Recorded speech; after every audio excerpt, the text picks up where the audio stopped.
Friends, welcome back to my channel C crafty.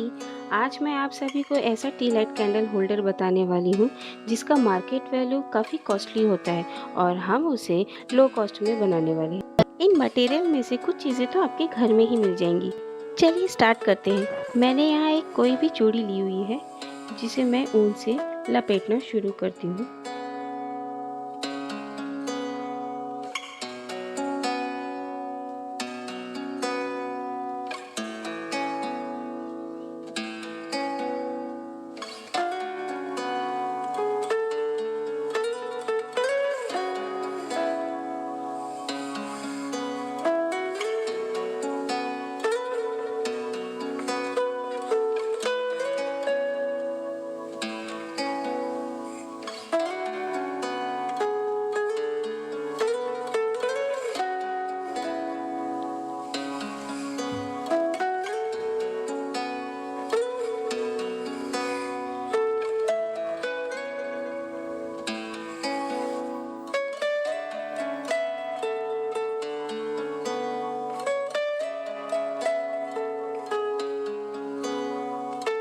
अब हम यहाँ गोटा पट्टी लेंगे गोल्डन कलर की। ग्लू की हेल्प से हम चूड़ी पर उसे लपेटेंगे, उसे एक ब्यूटीफुल सा लुक देंगे।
ऐसे ही इंटरेस्टिंग वीडियो देखने के लिए आप मेरे चैनल को सब्सक्राइब करिए एंड लाइक कमेंट करना ना भूलिएगा। Please motivate me bye subscribing my channel. Thank you.